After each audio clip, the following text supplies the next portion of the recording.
नमस्कार. मूड महानगरांचा या प्राईम टाइमच्या विशेष कार्यक्रमामध्ये आपलं सगळ्यांचं मनापासून स्वागत. खरं तर आपण दौऱ्यावर आहोत. दौऱ्यावर असताना खूप पळापळ होत असते, पण आपल्या पळापळीपेक्षा सगळ्यात जास्त पळापळ जे उमेदवार आहेत या उमेदवारांची होत असते आणि त्यांना मुलाखतीसाठी गाठणं हे खरं तर खूप अवघड होऊन जातं. आता देखील आपण पुण्यामध्ये आहोत. पुण्यातल्या पिंपरी चिंचवड या महानगरपालिकेची जी निवडणूक आहे, या महापालिकेच्या निवडणुकीमध्ये कडे सगळ्यांचं लक्ष लागलेलं आहे, कारण इथे वर्चस्वाची एक लढाई आहे. 2017च्या आधीपर्यंत इथं राष्ट्रवादीचं एक प्राबल्य होतं. ही महानगरपालिका राष्ट्रवादीच्या ताब्यात होती, पण 2017 नंतर भाजपनं ही महानगरपालिका आपल्या ताब्यामध्ये खेचून आणलेली आहे. त्यामुळे आता जेव्हा तब्बल एक 8 ते 9 वर्षांनी ही जेव्हा निवडणूक होतीये महापालिकेची, तेव्हा पिंपरी चिंचवड महापालिकेमध्ये जर का आपण विचार केला की लढत कुणामध्ये आहे, तर ही लढत महाविकास आघाडी वगैरे काही नाही. ही लढत राष्ट्रवादी आणि भाजप यांच्यामध्येच असलेली आपल्याला बघायला मिळते. आता या सकाळच्या सत्रामध्ये खरं तर भोसरी भागामध्ये आम्ही फिरत असताना प्रभाग क्रमांक 7चे जे उमेदवार आहेत, ऍडव्होकेट नितीन शेठ लांडगे, नितीन शेठना गाठण्यासाठी खूप प्रयत्न केला, पण सकाळच्या सत्रातला त्यांचा जो काही प्रचाराचा सगळा दौरा होता तो त्यांचा सुरू होता. मग आता शेवटी दुपारची वेळ, त्यांची नाश्त्याची वेळ असेल, म्हणलं काहीतरी ते घरी येऊन खातील, म्हणून आम्ही त्यांना घरातच पकडण्याचा प्रयत्न केला. त्यांच्याच घरी आपण आता बसलेलो आहोत. नितीन शेठ, तुमचं खूप खूप स्वागत प्राईम टाइम महाराष्ट्रामध्ये. आणि सुरुवात करतो, छोटासा एक इंटरव्ह्यू तुमच्या बरोबर बोलावं. सध्या काय वातावरण आहे एकूणच हे आपण बघण्याचा प्रयत्न करतोय. मी जसं म्हटलं तसं पिंपरी चिंचवड महापालिकेच्या निवडणुकीकडे खरं तर महाराष्ट्राचं लक्ष लागलंय. म्हणजे 3 महापालिका अशा आहेत की ज्याच्याकडे महाराष्ट्राचं लक्ष आहे. एक मुंबई महापालिका आहे, दुसरी पुण्यातली महापालिका आहे, आणि तिसरी जी आहे ती पिंपरी चिंचवड महापालिका आहे. आता पिंपरी चिंचवड का एवढं लक्ष लागलंय, तर 2017च्या आधीपर्यंत इथं राष्ट्रवादीचं प्राबल्य होतं. 2017 नंतर आता भाजपचं आहे. ज्या भाजपचा एक सगळं उपकरण तुमच्या गळ्यामध्ये आहे, भाजपाचे तुम्ही उमेदवार आहात. कसं बघताय या निवडणुकीकडे, आणि तुम्ही प्रचाराच्या धुमाळीमध्ये आहात, काय तुम्ही लोकांपर्यंत जाताय, लोकांच्या घरी जाताय, भेटीगाठी घेतायत मतदारांच्या, काय वाटतंय? भाजपच्या हातामध्ये 2017 साली ही महापालिकेची सत्ता आल्यानंतर 17 ते आज 25 म्हणजे 22 तशी निवडणूक व्हायला पाहिजे होती, ती झाली नाही. आणि 3 वर्ष प्रशासकीय काल होता. त्याच्यानंतर आज 8 वर्षांनी निवडणूक होते. कार्यकर्त्यांमध्ये उत्साहाचं वातावरण आहे आणि नागरिकांमध्ये देखील आहे. आणि एकंदर परिस्थिती पाहिली, आता आम्ही फिरतोय, भोसरी आहे, पिंपरी चिंचवड आहे. पिंपरी चिंचवडमध्ये भोसरीमध्ये असेल तर आमदार महेशदादा लांडगे आहेत. चिंचवड मतदारसंघामध्ये आमचे शंकरशेठ जगताप आहेत. दोन्ही आमदारांनी एक बेरजेचं राजकारण करून जे भाजपमध्ये अनेक लोकांना आपल्या विचाराशी सहमत असणाऱ्या लोकांना एकत्र करून आज जो भाजपचा विजय रथ सुरू केलेला आहे, त्याच्यामुळं निर्विवादपणे भाजपची सत्ता आज शहरामध्ये येईल. आणि पब्लिकचा मूड सुद्धा तोच आहे. फक्त जनतेपर्यंत पोहोचण्याचा अवकाश की जनता आपल्याला सांगते आम्ही भाजपची सत्ता त्यांना पाहिजे, कारण केंद्रामध्ये भाजपची सत्ता आहे, राज्यामध्ये भाजपची सत्ता आहे. आणि आज 2017 नंतर पिंपरी चिंचवडमध्ये जे भाजपची सत्ता महापालिकेमध्ये आली, त्यानंतर या शहरामध्ये जी विकास कामे झाली, त्या विकास कामांना अनुसरून जनतेचा प्रतिसाद मिळतोय, तो अनुकूल आहे. बरोबर आहे. तुम्ही म्हणता म्हणजे आपण स्थानिक प्रश्नावर येऊ, तुम्ही जी जी काही कामं केली आहेत त्याच्यावरही आपण येऊ. पण तुम्ही आता महेश दादांचं नाव घेतलं. महेश दादांकडे भोसरीमधनं आपण बघितलं तर जवळपास 16 प्रभागांचं काम त्यांच्याकडे आहे. त्याचप्रमाणे पिंपरीमध्ये देखील जवळपास 6-7 प्रभाग त्यांच्या ताब्यात आहेत की ज्याचं ते काम बघतायत. शेवटी एक आमदारांचा पाठिंबा आपल्याला असावा लागतो. आमदार, खासदार यांचा पाठिंबा असतो जेव्हा अशा पद्धतीच्या स्थानिक पातळीवरच्या निवडणुका होत असतात. कसा त्यांचा पाठिंबा तुम्हाला मिळतोय, कसं बघताय? म्हणजे एकूण भोसरीमध्ये महेश दादांचा पाठिंबा कसा आहे सगळ्या उमेदवारांना? महेश दादांचा पाठिंबा आहेच, त्यामुळेच जनता आज भाजप बरोबर आहे. भारतीय जनता पक्षाचं केंद्रातलं नेतृत्व आदरणीय नरेंद्रजी मोदी आहे. नरेंद्रजी मोदींनी 2014 नंतर जे देशामध्ये एक कायापालट आपण म्हणू शकतो जो झाला आहे त्यांच्या विचाराने, त्यामध्ये सर्व क्षेत्रामध्ये आज भारत, आपला देश अग्रेसर आहे. आणि त्याला अनुसरून की राज्यामध्ये आदरणीय देवेंद्रजी फडणवीस यांच्या नेतृत्वाखाली 2014 नंतर महाराष्ट्राची वाटचाल चालू आहे. ती महाराष्ट्राची वाटचाल आज विविध क्षेत्रामध्ये, मग त्यात औद्योगिक असेल, कृषी असेल, शैक्षणिक क्षेत्र आहे, औद्योगिक क्षेत्र आहे, मी या सगळ्या क्षेत्रामध्ये महाराष्ट्राची वाटचाल वेगाने चालू आहे. आणि थोडक्यात मला विचारायचं असं आहे की महेश दादांनी जे काही काम केलेलं आहे याचा फायदा तुम्हाला होतोय असं काही चित्र निघतं, म्हणजे तुम्ही जेवढे म्हणून सगळे उमेदवार आहात. भोसरी मतदारसंघापुरतं जर म्हणायचं झालं तर महेश दादांची आता ही 3री टर्म झालेली आहे. 2014 नंतर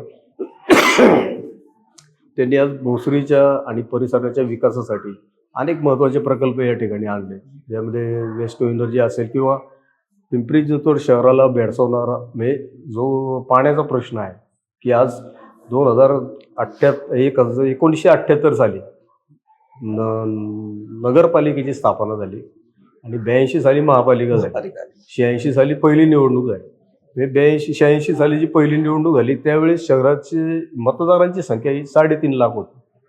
आणि आज आपण 2026ला निवडणुकीला सामोरं जाते तर शहराची लोकसंख्या 30 लाखाच्या पुढे गेलेली आहे, पण मतदार 20 लाख आहे.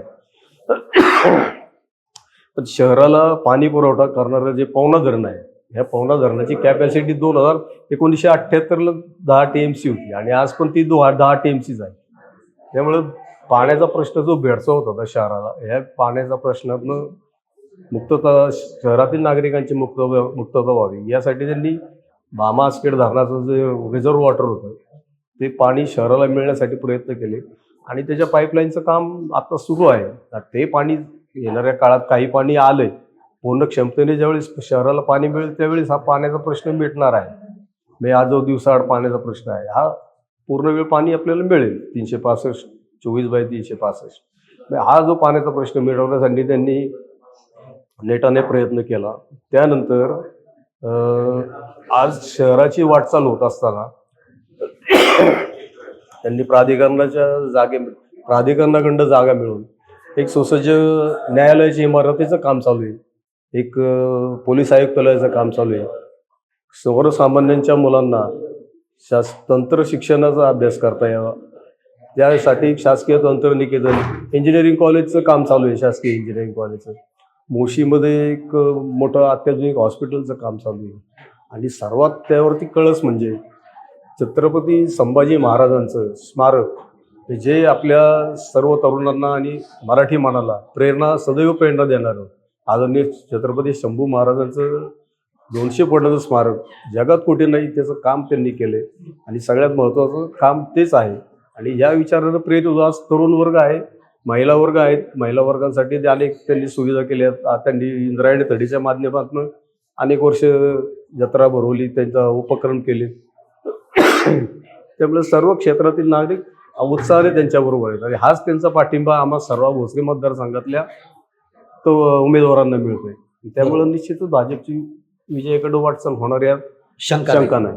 ठीक आहे, आता एक शेवटचा प्रश्न एक वेगळा विचारतो आणि मग नंतर मी तुमच्या प्रभागातल्या तुम्ही केलेल्या कामांकडेही येतो आणि जे काही प्रश्न आहेत त्याच्याही बाबतीमध्ये आपण बोलूयात.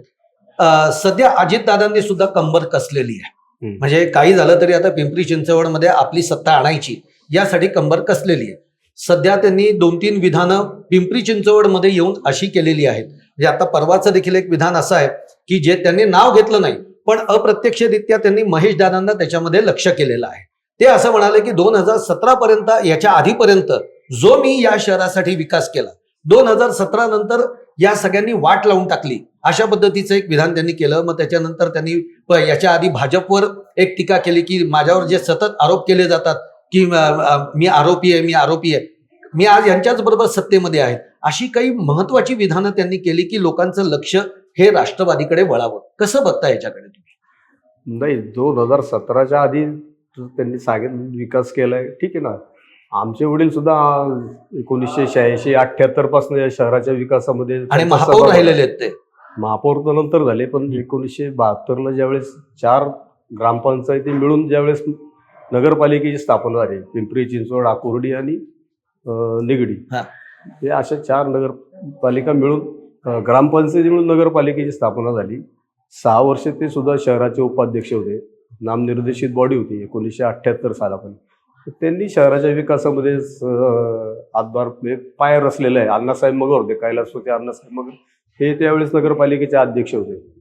आमचे वडील 1990 ते 95 या काळामध्ये आमदार होते. म्हणजे ठीक आहे ना, शहराच्या विकासाला सगळेच हातभार लावतात आणि प्रामुख्यानं येथील भूमिपुत्रांच्या जमिनी ज्यावेळेस घेतल्यात त्यावरती शहराचा विकास झालाय. म्हणजे सगळ्यात मोठा वाटा या शहराच्या विकासामध्ये स्थानिक लोकांचा आणि ज्या भूमिपुत्रांचा आहे की ज्यांच्या जमिनीवर आज पूल झालेत, शाळांचे इमारती झाल्यात, सगळे प्रकार सगळे उपक्रम सुरू झालेले. त्यामुळे शहराचा विकास मी एकट्याने केला असं म्हणण्यापेक्षा येथील भूमिपुत्रांचा सहभाग जास्त होता, त्यामुळे या शहराचा विकास झाला. आणि त्यांनी काय विधानं केली आता ते राज्याचे नेते आहेत, त्यामुळं मी काय त्याबद्दल काय बोलू शकत नाही. ठीक आहे, आता आपण तुमच्या याच्यावर येऊ. तुमचा प्रभाग हा 7 आहे, त्यातून तुम्ही खुल्या प्रवर्गात आहात. मी येताना अनेकांशी बोलतही होतो. काही गोष्टी म्हणजे तुम्ही ज्याला आपण म्हणतो की कुस्तीचं एक आंतरराष्ट्रीय दर्जाचं प्रशिक्षण केंद्र हे तुम्ही तुमच्या इथे उभारलं, किंवा अशा पद्धतीची अनेक कामं आहेत. मग मल्टी स्पेशालिटी हॉस्पिटल 100 बेडचं तुम्ही केलेलं आहे. त्याच्यानंतर एक सिंगापूरच्या धर्तीवर भाजी मंडई सारखं एक सगळा मंडई तिथे तुम्ही उभारलेली आहे. हे सगळं करत असताना आपल्या प्रभागातल्या लोकांना आपण या गोष्टी दिल्या पाहिजेत. काय तेव्हा तुम्हाला वाटत होतं आणि या सगळ्या गोष्टीतनं तुम्ही हे सगळं साकारलेलं आहे? 2012 साली मी ज्यावेळेस पहिल्यांदा निवडून आलो महापालिकेमध्ये, त्यावेळेस मी निवडणूक लढवताना या परिसराचा अभ्यास केला होता. मी इथे आरक्षण किती आहे. मी आता जे तुम्ही म्हटलं की जे 100 बेडचं मल्टी स्पेशालिटी हॉस्पिटल झालं, हे हॉस्पिटल ते 2012ला एकदम झालेलं नाही. बरोबर. 1992 पासून तिथं हॉस्पिटलचं रिझर्वेशन होतं. आता तुम्ही ज्यांचं नाव घेतलं मागाशी, त्यांच्या विचारांचे इथं सत्ता होती, ते आमदार होते, मी सर्वस्व ते त्यांच्याकडे होतं. पण त्यांच्या कामाच्या बहुल्यामुळे त्यांना वेळ मिळाला नाही, त्या आरक्षणाचे विकसित करता आलं नाही. हे मी विकसित ते पाहिलं आणि माझ्या डोक्यात आलं. माझे वैद्यकीय क्षेत्रामध्ये काही मित्र आहेत आणि सर्वसामान्य नागरिक माझ्या संपर्कात असतात. आता खाजगी हॉस्पिटल आपल्या एरियामध्ये भरपूर आहेत, शहरामध्ये भरपूर आहेत, पण इथे पिंपरी चिंचवडमध्ये आणि भोसरीमध्ये विशेष करून राहणारा जो सर्वसाधारण कामगार वर्ग आहे ते आरोग्य सुविधा खाजगी हॉस्पिटलच्या अफोर्ड करू शकत नाही. म्हणजे तिथली सुविधा आहेत पंचतारांकित मिळतात, पण त्या किमतीपर्यंत त्यांचं अफोर्डेबल किमतीमध्ये उपलब्ध होत नाही. याचा विचार करता माझ्या डोक्यात आलं की एक स्पेशालिटी एक हॉस्पिटल आपल्याला असावं. मग ते मी माझे जे वैद्यकीय क्षेत्रामध्ये मित्र होते त्यांच्याकडनं माहिती घेतली की इथे काय काय आपल्याला देता येईल. त्या पद्धतीनं मी माहिती घेतली आणि त्यावेळेसचे तत्कालीन आयुक्त होते शहराचे डॉक्टर श्रीकर परदेशी, यांच्याकडे मी ती कल्पना मांडली. तर त्यांनी त्यावेळेस मला पण आश्चर्य वाटलं की सकाळी 6:45 वाजता महापालिकेच्या वैद्यकीय विभागाचे अधिकारी माझ्याकडे आले आणि त्यांनी मला विचारलं की हे आरक्षित प्लॉट कुठे आहे या हॉस्पिटलचा. दुर्दैवानं त्यांनाही माहित नव्हतं की हे आरक्षण कुठं आहे. मग मी ते प्लॉट त्यांना दाखवला आणि त्या दाखवल्यानंतर त्याची प्रक्रिया पुढे चालू झाली आणि त्याच्यानंतर मग त्यावेळेस ते TN सेशन होते आपल्याकडं, ते आचारसंहिता लागली. लोकसभा आणि खासदार विधानसभा एकाच वेळेस त्यावेळेस झाली, त्यामुळे ते प्रक्रिया लांबली आणि ते हॉस्पिटल नंतर चालू झालं. पण उद्घाटनाच्या अभावी ते रखडलेलं होतं. पण 2020ला ज्यावेळेस कोविडची महामारी आली, तर कोविडच्या लाटेमध्ये पिंपरी चिंचवडमध्ये असं एकही रुग्णालय नव्हतं की जे असं ताबडतोब कोविडसाठी स्पेशल चालू करता येईल. मग त्यावेळेस हे हॉस्पिटल म्हणजे फक्त आपण म्हणतो ना लॉक उघडलं आणि आपण चालू केले, अशा पद्धतीनं त्या हॉस्पिटलचा वापर त्यावेळेस झाला आणि सर्वसामान्य नागरिकांना एकदम दर्जेदार सुविधा कोविडच्या काळामध्ये या रुग्णालयामध्ये मिळाली. तेथील डॉक्टरांनी अथक परिश्रम करून आपल्या जीवाची अक्षरशः बाजी लावून येथील नागरिकांना उपचार दिले. आणि त्या काळात मलाही सांगायला असा अभिमान वाटतो की या हॉस्पिटलमध्ये त्यावेळेस मृत्यूचा दर पॉईंटमध्ये सुद्धा नव्हता. चांगले क्रिटिकल रुग्णांना तिथं त्यांनी उपचार दिले आणि त्यावेळेस हे रुग्णालय लोकांच्या कामास आलं, याचं मला समाधान आहे. आणि त्यानंतर तुम्ही जे सांगितलं कुस्ती केंद्र, म्हणजे मला असं म्हणायचं की भोसरी हे कुस्तीचं शहर किंवा पैलवानांचं शहर म्हणून त्याची ओळख आहे. असं असताना आंतरराष्ट्रीय दर्जाचं कुस्ती प्रशिक्षण केंद्र उभारावं ही कल्पना का सुचली? आता तो विषय परत त्याच ठिकाणी जातो. व यांनी केलं नाही. मी केलं नाही असं नाही म्हणत, त्यांना वेळ नाही मिळाला. तुम्ही थेट बोला की तुम्ही आरोप करू शकता नाही, थेट. आरोप करणं एवढं मी मोठा नाहीये. पण तरी त्यामुळे शेवटी आरोप असं आहे ना नाही की करू- जे नाही. तुम्ही करू शकत होता ते इथं आधीच्या लोकांना सहज साध्य करता आलं असतं. नाही, आपण असं म्हणू शकतो ते माझ्यासाठी थांबलो होतो. क्या बात आहे, क्या बात आहे. आमचे वडील ज्यावेळेस आमदार झाले त्यावेळेस ते स्वतः एक कुस्तीगीर होते. आमच्या घरामध्ये सगळे कुस्ती क्षेत्राशी संलग्न होते. आमचे वडिलांचे बंधू असतील, हे सगळे तालीम पेशाशी निगडीत सगळेजण होते. आणि भोसरी त्यावेळेस 2च कारणांसाठी प्रसिद्ध होतं जुन्या काळामध्ये, एक दुधाचा व्यवसाय आणि कुस्ती क्षेत्र, कबड्डी, कुस्ती. आणि ह्या बॅकग्राऊंडचा विचार करून आमच्या वडिलांनी त्यावेळेस MIDC कडनं 6 एकर जागा मिळवली होती आणि एक कुस्ती प्रशिक्षण केंद्र त्या गवळी माता या ठिकाणी महापालिकेच्या वतीनं चालू केलं होतं. ते साधारण आपलं एक पत्र्याचं शेड आपण म्हणतो, त्या पद्धतीने त्या काळात ते केलेलं होतं. त्यानंतर त्याची टर्म संपली, त्यानंतर त्याच्याकडे दुर्लक्ष झालं. त्यांनी स्वतः कुस्तीप्रेमी असल्यामुळे त्यांनी शहरातील सर्व कुस्तीगिरांना, कुस्तीप्रेमी मंडळ सगळ्यांना एकत्र केलं. शहराचे तत्कालीन नेते जे होते त्यांच्याकडे ते गेले, सर्वोच्च नेत्यांकडे गेले. त्यांनी मागणी केली की महापालिकेच्या वतीने एक आंतरराष्ट्रीय कुस्ती प्रशिक्षण केंद्र तुम्ही तयार करा. त्याचा आराखडा तयार केला. त्याचा म्हणजे वर्क ऑर्डरपर्यंत ते प्रकरण आलेलं होतं. ते दुर्दैवानं त्यावेळी काळात कुणी लक्ष दिलं नाही किंवा जाणून बुजून त्याला पेंडिंग ठेवलं, असा प्रकार झाला. त्यानंतर 2012 मे ही जवळजवळ 1992 नंतर 2012 मे 20 वर्षांनी मी ज्यावेळेस निवडून आलो त्यावेळेस मला ती फाईल शोधायला 8 महिने लागले महापालिकेला या कुस्ती केंद्राची. मी अशी शोकांतिक आहे.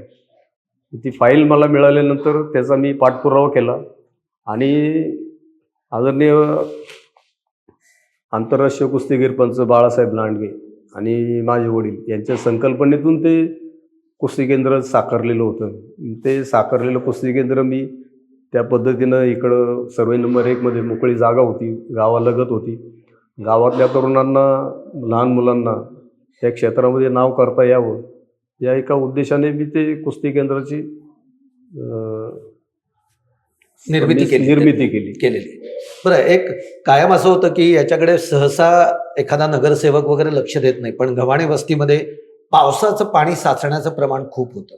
आणि मी असं ऐकलं सगळ्या लोकांकडनं की तुम्ही तिथल्या मिलिटरीच्या अधिकाऱ्यांशी सुद्धा तुम्ही बोललात आणि आता जे तिथे पाणी साचत होतं याच्या आधीपर्यंत तिथं तशा पद्धतीचं ज्याला म्हणतो आपण की पाण्याचा निचरा होणारी सगळी योजना तुम्ही त्या पद्धतीने तिथं राबवलीत आणि आज तिथं साचणं बंद झालेलं आहे. त्याच्याबद्दल काही आम्हाला थोडक्यात सांगा. इकडं हा प्रश्न बरोबर आहे, पण आपण ज्यावेळेस गव्हाणे वस्तीला एक महापालिकेचं पंपिंग स्टेशन आहे STP प्लांटचं, त्याची क्षमता 3 MLDची आहे आणि तिथं येणारा जो प्रवाह आहे सगळा एकत्रित येणारा तो जवळजवळ 70% भोसरीचं STPचं पाणी, महिला मिशन पाणी त्या ठिकाणी येतं. तिथं ते पंपिंग करून तिथनं ते कासरवाडीला जातं. बरं, म्हणजे जवळजवळ 4 किलोमीटरचा टप्पा पार करत ते कासरवाडीच्या STP प्लांटला जातं मोठ्या. ओके. आणि तिथनं ते ट्रीट करून ते पुढं सोडलं जातं. आणि त्यामुळं साहजिकच जुन्या आपल्या काय म्हणतात त्याला ड्रेनेज लाईन्स या भागामध्ये होत्या 25-30 वर्षापूर्वीच्या, आणि त्या जीर्ण झाल्यामुळं काही ठिकाणी पावसाचं पाणी त्या ड्रेनेज लाईनमध्ये जायचं. त्या ड्रेनेज लाईनमध्ये गेल्यामुळं साहजिकच ते पाण्याने बॅक मारल्यानंतर ते पाणी लोकांच्या घरामध्ये यायचं आणि ड्रेनेज लाईनच्या सुविधा नीट नसल्यामुळं आणि स्ट्रॉंग वॉटरची लाईन नसल्यामुळं ते पाणी ऑटोमॅटिक मागे लोकांच्या भौगोलिक जी रचना आहे तिथल्या एरियाची ते लोकांच्या घरामध्ये घुसत होतं. अक्षरशः नदीचं स्वरूप 26 जुलैला त्या ठिकाणी झालेलं होतं. आणि हे मी ज्यावेळेस पाहिलं त्यावेळेस मी आत्ताचे जे आयुक्त आहेत श्रीकर परदेशी आपलं श्रावण हर्टीकर, हे त्यावेळेस महापालिकेचे आयुक्त होते. तर त्यांना मी ते सगळे फोटो पाठवले. रात्रीच्या वेळेस ज्यावेळेस पाऊस आला त्यावेळेस आपत्कालीन विभागाच्या बोटी त्या ठिकाणी आलेल्या होत्या. ही सगळ्या परिस्थितीची कल्पना मी त्यांना दिली आणि त्यांची एक प्रत्यक्ष व्हिजिट त्या ठिकाणी मी अरेंज केली, त्यांना बोलवलं, त्यांनी ती परिस्थिती पाहिली. त्यानंतर मग त्यांनी तिथंच स्थापत्य विभागाला एक एन्व्हायरो कंपनी आहे, तिला सर्वेचं काम दिलं. आणि ते सर्वेचं काम दिल्यानंतर त्या नाल्याचा उगम ज्या ठिकाणी होतो त्या उगमापासून जो सीमितमध्ये जो नाला पुढे पास होतो त्या पूर्ण नाल्याचा सर्वे त्यांनी केला. आणि तो सर्वे केल्यानंतर त्यांनी ज्या पद्धतीनं नाल्याची खोली कुठं वाढवणं आवश्यक आहे, नाल्याची रुंदी कुठे आहे वाढवणं आवश्यक आहे, अशा पद्धतीने सगळे उपाययोजना सांगितल्या. आणि त्यानंतर महापालिकेच्या वतीनं जवळ 125 कोटीच्या आसपास खर्च करून त्या नाल्याचा प्रवाह सुरळीत करण्यात आला. तिथून पुढं ते पाणी सेमीमध्ये जाते. आणि आत्ताच्या काही महिन्यांपूर्वी त्या CMEच्या हद्दीमध्ये, संरक्षण खात्याच्या हद्दीत एक STP प्लांट आहे. त्या STP प्लांटची मागणी महापालिकेने केलेली आहे की जो STP प्लांट वापरत नाही, तर तो STP प्लांट महापालिकेच्या ताब्यात आल्यानंतर हे पाणी त्या याच्यामध्ये जाईल, त्या STPमध्ये ट्रीट होऊन ते पाणी, ज्यांनी तो एक रोईंग टँक केलेला आहे, आतमध्ये रोईंग ट्रॅक केला आहे आशियामधला सगळ्यात मोठा, त्याला ते पाणी ते घेणार आहेत. अच्छा, ही उपाययोजना होणार आहे. आणि नजीकच्या आता 4 ते 5 वर्षामध्ये पावसाचं प्रमाण पण वाढलंय. पण त्या भागातील पाण्याचा प्रश्न जवळ 95% सुटलेला आहे. सध्या तुमचा दिवस सुरू कधी होतो आणि संपतो कधी? कारण सध्या तुमचा आता आजच मी बघतोय की प्रचाराचा सगळा धडाका सुरू झालेला आहे, तर दिवसभर कसं चालतं तुमचं? दिवसभराचा कार्यक्रम काय असतो? जो नागरिकांच्या गाठी भेटी गेली. आणि मी 17 ते 25 आतापर्यंत 8 वर्ष मी सतत लोकांच्या संपर्कात होतो. माझं कार्यालय 8ही वर्ष मी एक रविवारचा दिवस सोडला तर कंटिन्यू नागरिकांसाठी खुलं होतं.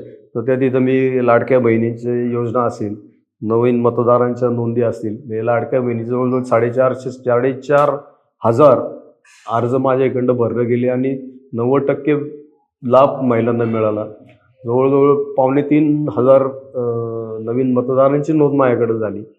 आम्ही 2-3 वेळा आधार दुरुस्ती वगैरे केंद्र सरकारच्या अधिकृतपणे शिबिर राबवलं.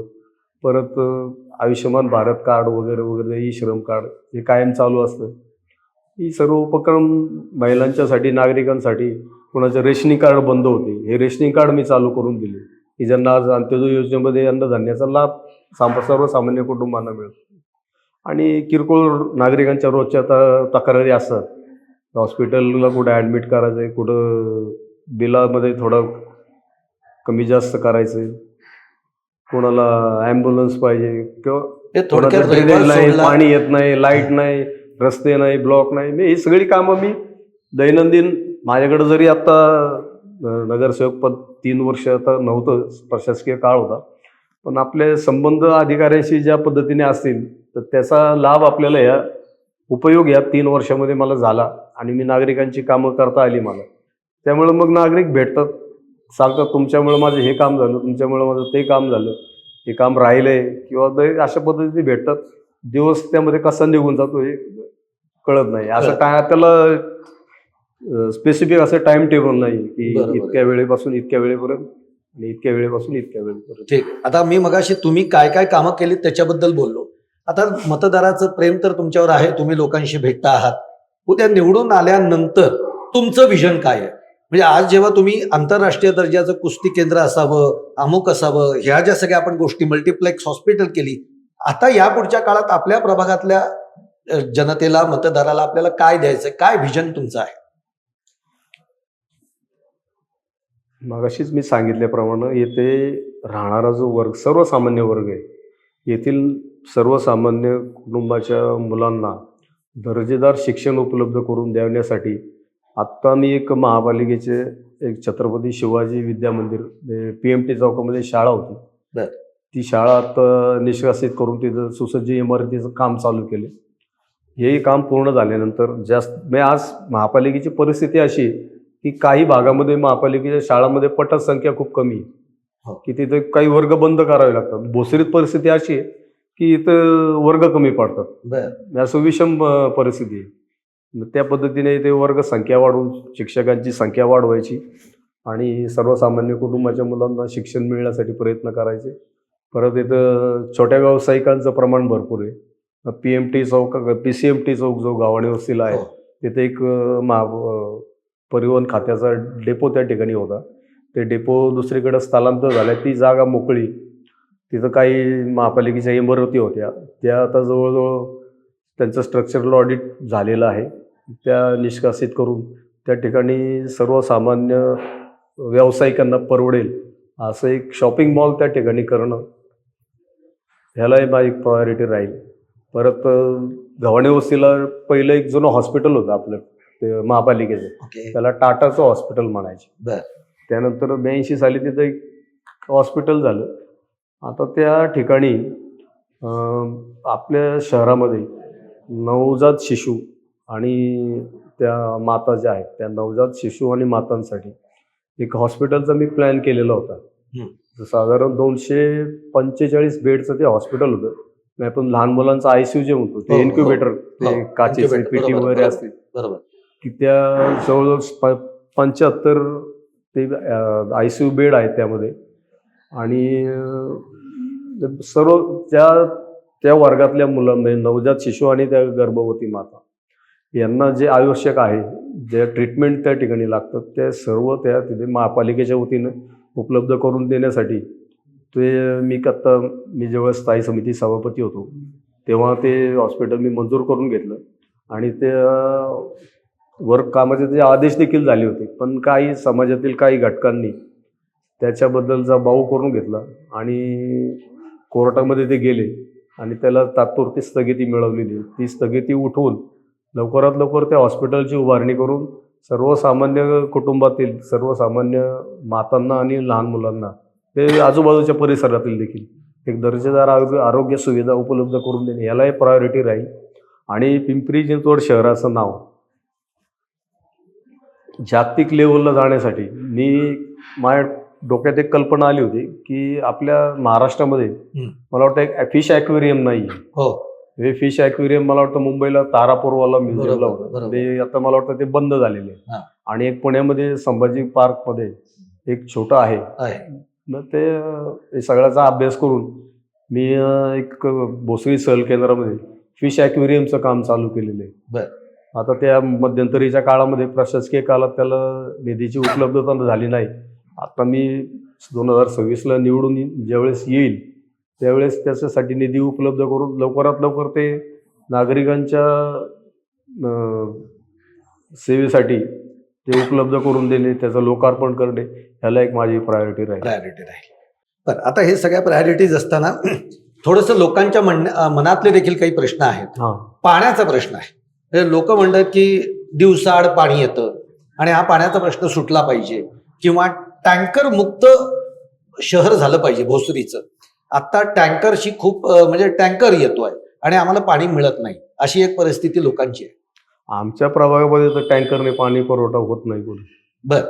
ते दिवसाआड पाणी येतं, ठीक आहे. मी तुम्हाला मागाशी सांगितलं ना की आज धरण जे आपलं पवना डॅम आहे तो 10 TMC ची क्षमता त्याची 1972 सालापासून आज 2026 पर्यंत तेवढीच आहे. आता एवढ्यामध्ये संख्येमध्ये जवळजवळ 100 पटीने वाढ झाली. आता ही वाढ झाली असताना पाण्याची क्षमता नक्कीच कमी पडणार. शहराची वाढ होती, उंच उंच इमारती वाढतात, काही ठिकाणी भौगोलिक परिस्थितीची अडचण येते, कुठे पाण्याच्या टाक्या उभारण्यासाठी रिझर्वेशनचा प्रॉब्लेम आहे. असे तर तुम्हाला सांगितलं त्याप्रमाणे आमदार आदरणीय महेशदादा लांडगे हे भामा आसखेडचं पाणी शहरासाठी त्यांनी उपलब्ध करून घेतले, शासनाकडून मंजुरी झालेली आहे. बरोबर. काही ठिकाणी पाणी आलेलं देखील आहे आपल्याकडं. ते पूर्ण क्षमतेने पाणी ज्यावेळेस आपल्याला मिळणार त्यावेळेस नजीकच्या काळामध्ये हा प्रश्न सुटलेला असेल. तर नागरिक तक्रार करतात आहे, ठीक आहे, त्यात वस्तुस्थिती आहे, पण दिवसाआड पाणी सफिशियंट आहे. अंतर्गत रस्त्यांचं काही नियोजन म्हणजे आता रस्ते अजून अधिक चांगले करण्याच्या दृष्टीनं आता आम्ही बऱ्यापैकी भोसरी गावठाण परिसर असेल किंवा लांडेवडी ते चांदणी चौक हा सिमेंट कॉन्क्रीटचा रस्ता केलाय. गावठाणामध्ये बरेच रस्ते सिमेंट कॉन्क्रीट झाले. येणाऱ्या काळामध्ये आदिनाथ नगरचा भाग परिसर असेल किंवा तुमचा खंडोबा माळ असेल आणि दिघी रोडचा भाग, या भागातील रस्ते कॉन्क्रीटचे हे करण्याचा प्रयत्न राहील आमचा. शहर सुशोभीकरणामध्ये आम्ही सर्वे नंबर 1 मध्ये आज तुम्ही पाहिलं शाळेची इमारत झालेली आहे, कुस्ती केंद्र आहे, हॉस्पिटल आहे. त्या दोन्हीच्या मध्ये मी एक सांगायचं राहिलं 80,000 स्क्वेअर फूट जागेचं एक बहुउद्देशीय क्रीडांगण तयार केलेलं आहे. बर. त्या क्रीडांगणाला साधारण 6 ते 7,000 नागरिक बसू शकतील हा. अशी त्याला गॅलरी देखील केलेली. ओके. म्हणजे हे येणाऱ्या काळात पूर्ण करून घ्यायचंय. आणि महत्वाचं मग अशी सांगायचं राहिलं, पिंपरी चिंचवड शहरामध्ये ज्या राष्ट्रीय पातळीवर जे सामने होतात, हो. राज्य पातळीवर राष्ट्रीय पातळीवर ते सामने भरवतात बरेच जण, पण हा. तिथे सगळ्यात मोठी अडचण स्पर्धा आयोजकांना होते की खेळाडूंना राहण्याचा प्रश्न निर्माण होतो. बरोबर आहे. हे खेळाडूंच्या राहण्याचा प्रश्न सोडवण्यासाठी कुस्ती प्रशिक्षण केंद्रासाठी एक 20-25 गुंठ्याची जागा आहे शिल्लक. तर त्या ठिकाणी आम्ही एक वसतिगृहाचा प्लॅन केलेला आहे. म्हणजे साधारण 350 ते 450च्या आसपास खेळाडू त्या ठिकाणी आरामशीर राहतील बरं. अशा पद्धतीचं वसतिगृह तयार केलं. आणि हे नजीकच्या काळात देखील पूर्ण झालं तर भोसरी हे स्पोर्ट्स सिटी म्हणून नजीकच्या काळामध्ये उदय असेल. आणि ते उदयास येताना जसं जसं त्याचं येते राज्य पातळीवर राष्ट्रीय पातळीवर हे सामने होतील तर त्याचा मला देखील अभिमान राहणार आहे आणि भोसरीकरांना देखील त्याचा अभिमान राहील की आम्ही सगळे सांगू शकतो की ज्याप्रमाणे आजूबाजूच्या गावांमध्ये चर्चा होते, एक 12 गाव दुसरी तेव्हा एक गाव भोसरी, ही म्हण आम्ही त्यावेळेस नक्की सार्थ झालेली आपल्याला दिसेल. मग 2016 मध्ये 16 तारखेचं चित्र काय बघताय? महापालिकेवर सत्ता कोणाची असेल? महापालिकेवरती निश्चितपणे भाजपची सत्ता येणार. आणि सत्ता यासाठी गरजेची आहे की शहराचे निर्णय शहरामध्येच 2017 सालानंतर व्हायला लागले आणि त्याचं फळ आपल्याला विविध विकास कामे आज झपाट्याने या परिसरात होत आहेत. दोन्ही आमदारांच्या माध्यमातून शहराचा कायापालट होतोय. मेट्रो येते, नजीकच्या काळात रेल्वे येईल, हे उपक्रम चालू आहेत.